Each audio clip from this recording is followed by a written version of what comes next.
Nope, it's a Brody. I guess I use not my cup of tea. Really not my cup of tea. I mean, better this than the Clint.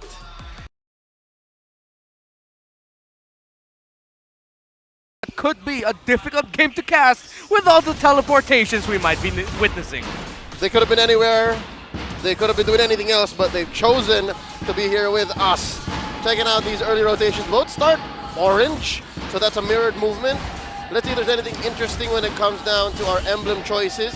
We're about a minute in, and so far, I like how Minana Evos are committing to double concussive blast. That means they want to clear minions and creeps quick, so they want to go fast. Again, this just shows that this Minana Evos is the aggressive MNNE.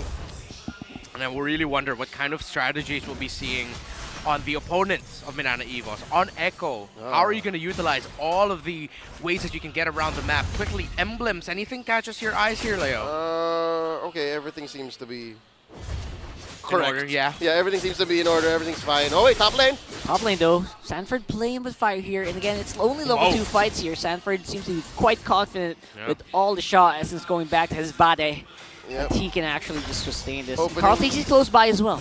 Items make sense. Sanford bought the sword first, so he has a offensive edge over Kirk's Arlo. Yeah, okay, Zen from out of nowhere. That was pretty good.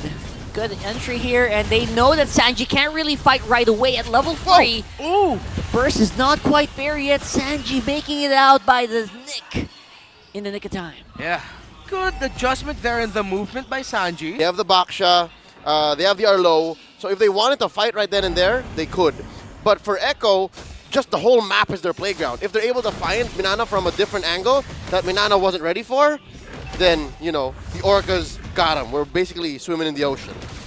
All right, here we are back into the game.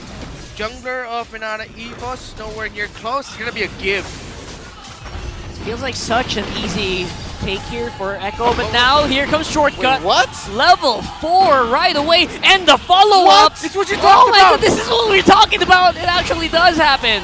And it's executed very well, although it didn't quite hit the mark, didn't it? Okay, but they're doing it to get resources out of the jungle, break the formation of Minana Evos. It's the shortcut diversion that you said, and that's Grand Theft Purple for Echo. And it's a double whammy, gentlemen, because Kaizen failed to commit Grand Theft Orange. He was denied by not Carl Tizzy, but by JP. Super stomp. Did you see that?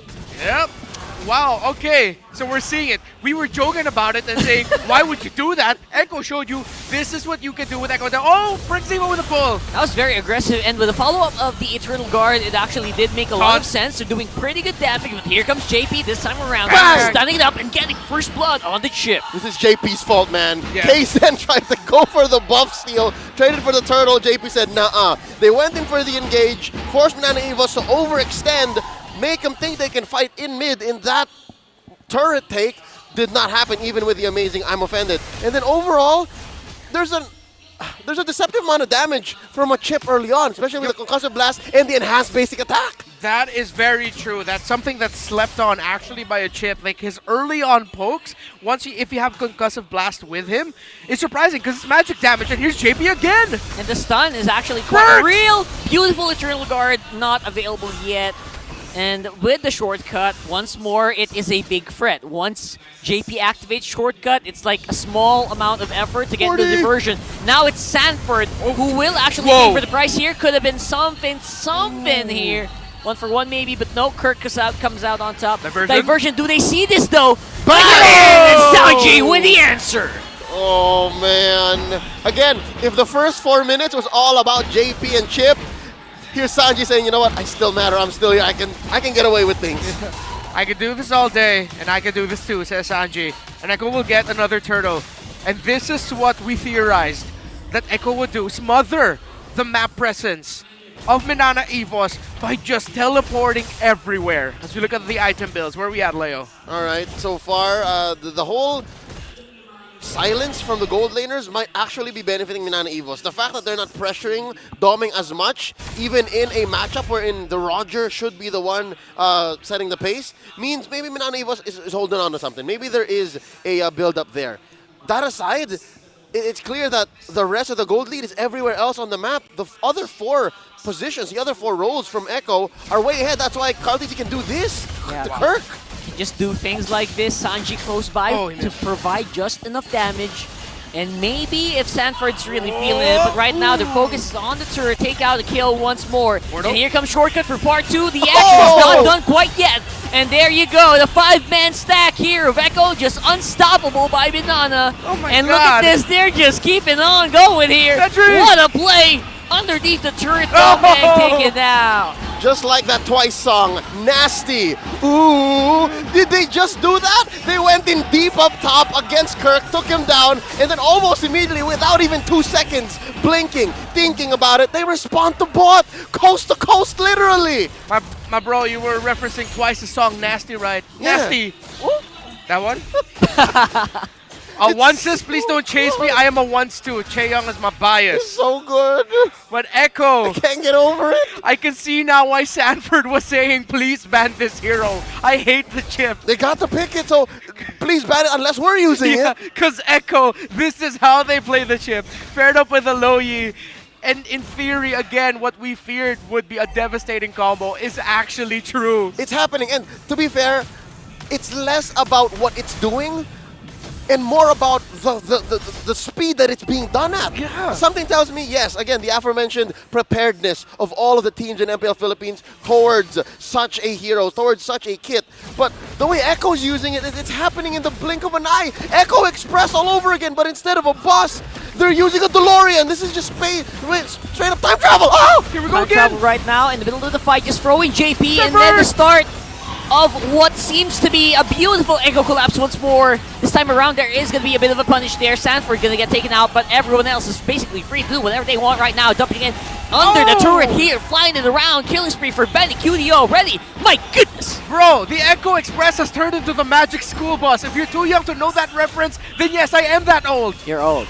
Then I am too young. And I am. It's too young. amazing. Liars. Again, it's less about what it's doing, but how fast they're doing it. Echo are now in the blink of an eye. What we see earlier, maybe 1,500, 2,000. Now 7,000 gold ahead. And look at this amazing engage in the purple. Beautiful. There's very little space for you to move around. That means Sanji's spells are all on you. That means even after Sanford died, he got all of that petrify and all of that combo in. And not even to mention how Benny can just jump from target to target. Yeah. This is beautiful. Look at this now. A gold lead of 1,000 onto Benny, 1,000 onto Carl, and I don't even 2,000 between Sanji and Hayes. And everyone just getting hit with a duality passive, man. You don't know what you're gonna do, and then you're getting displaced left, right, and center, being absorbed everywhere. Uh, All right. My goodness. I think I have an idea what Echo's doing here. Low Yi, let me explain it to everyone there, and Leo, you can back me up, hopefully. Low Yi using the diversion to get info. And then from there, that's where JP will decide to use the Y-Walk beacon, if there's anyone close to that diversion, and then use the portal in. And what's crazy is, just like the mathematical principle of association, you can switch that up. You can even go backwards. You can go Y-Walk first, and then have the diversion as a follow-up. We've seen that happen already.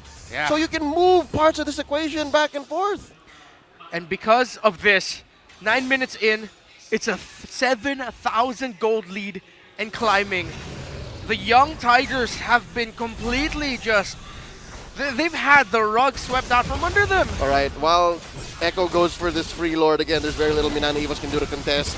If you want to evolve, if you want to grow, you want to change and become an aggressive team, the total antithesis of what Minana Evos has been in Season 13, they've been the Ube team so far, up until now. You got to go through the aggressive team, the team that goes fast. You got to go through Echo.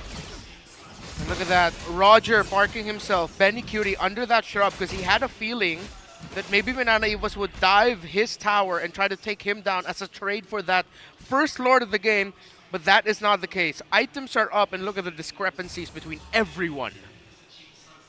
It feels so odd to have to watch this, but you know what, teams? The way that they've been playing around Chip is stomping on those beacons, and it's not easy. Because if you're stomping there, if you're hanging out there, that means you're losing out on gold. That's why Minana, they're not doing that quite yet. Yeah, no, Minana's lineup isn't built to do that. They have to be proactive. They have to find things to do where Echo is not where Echo will be. So, yeah, it's weird to see Baksha play this way. It's been difficult for Kaizen, to be honest, ever since the first minute. Right. So 3-lane push here by Echo. How this will go for the siege is the question. Because Echo, with this draft that they have, aggression, control, but how can they end? What? Wait, what happened? Where did they come from? What in the hell was that? Can someone replay that? I swear that. They placed the diversion outside the of map? bounds, and the only object that's allowed to be outside of bounds like that is the Black Dragon form. So it put Carl TZ directly underneath that tier 3, and that's exactly what happened. That could have been bad. They aimed it that far off. You could hear the reaction of even our Filipino broadcast counterparts. Even they went, huh? Yep. It's an oddity. Could have been. See, look. You see how big the radius is on the diversion? It goes outside of the map. Yeah. Okay. So if you take other things that are allowed to be outside of the map, like let's say Novaria's Astral Recall, Yes. that works. You take Wings by Wings, you can do that too. Okay, so that was an over-aggressive gamble, placing the diversion in that area, knowing that if ever something happens to Carl TZ under that third-tier tower in the bottom lane, Sanford's just there as the dragon to come in. Or just a show of mechanics. Like, again, you're That's allowed true. to do this. Much like the Lu Yi BMI from Onyx, if I'm not mistaken. Because Yeah, the flex, Echo yeah. wouldn't have seen Sanford's Black Dragon form. They wouldn't have known. If ever, Minana Evos would have thought, hey, whoa, Carl TZ's under the tower. He's alone. Suddenly the dragon's there. They would have seen it still. They I would have seen think it that still? would have been envisioned. Okay. Yeah, I think He so. looked really far out, though. It looked Very really far far out. right at That's the true. edge. I agree. Yeah, it snapped Carl TZ in. You know what this reminds me of? FPL Philippines Season 9, Rock Hard. Remember when Echo brought out the Johnson Karita? I mean, that was probably a pivotal moment, but I don't think that's like this, where it's so Really? easy to pull off. Yeah. That one seems like it can be patched out. Yeah. This one feels like it can be patched out tomorrow. So, yeah, not quite like it. Yeah. But yeah, I would say maybe under the right circumstances. Okay. Minana Evos, they can contest this one. Will they? It's a 10,000 gold difference. They haven't even broke the 30K mark, and I don't think they will, because Benny Cutie's critting 1,000 plus already as a Roger. Oh, this could be a play. Wow. They're all here. Oh, there you go. No fancy shenanigans needed for this one. It's pure off damage, but of course, Kaizen tanky enough to at least sustain that. It's like the last moments before you see an elevator close its doors. Get in. Get in. No, hold the door for me, please. Echo, still in control here. And no, are they? Oh, they're doing Another it one. again. Very far Oh, off. okay, Just okay. get some goal on the map. Make sure that there's Yeah. nothing left for Minana to farm out. And this is the buddy system of Echo. It's Sanford and Carl TZ going around together. Which again then makes sense, because if ever something happens, wherever they're getting brought out is close enough to a Y-Walk beacon for the chip. So if ever JP can just teleport there, respond, and use the shortcut ultimate to bring the other members of Echo in. And you're also always just maybe a few seconds away from a diversion. Yeah. So again, the map is so small for Echo. At the very least, you know what, Minana playing it just as you should. Stick together. Don't give them any leeway to make any surprises happen. But right now, Echo seems to be happy to take it straight up. Carl? Knockups non-stop here. Kaizen able to take out Carl TZ. And now, 4v5. Where's the force going to come here from Echo? I will have to say, Leo, that seemed a little bit questionable by Carl TZ. A little bit too eager to get a taunt off. He put himself in really at harm's risk of that happening to It him. might actually be the rest of Echo not following on time. And Yeah. you're right, maybe Carl did call it a little too early. And they were looking to make that last fight last a little longer so that they would penetrate maybe mid or top inhibitor. Yes. But then again, that's just what you get when you have two turrets, mainly that mid inhibitor and the base barreling down on you. There was very little. They could have, wait, on bottom, whoa! Yep. Why walking shortcut straight into the fight once more. This ouch. time they caught Minana by surprise for sure. Carl TZ in the same position, but different result this time around with a follow-up 100% locked in by Echo. That's probably it. He's all alone here, but he does have enough to clear. Will he clear though? Will he be in range to do it? I don't think so. Woo! Echo finally showing us here in the Philippines at the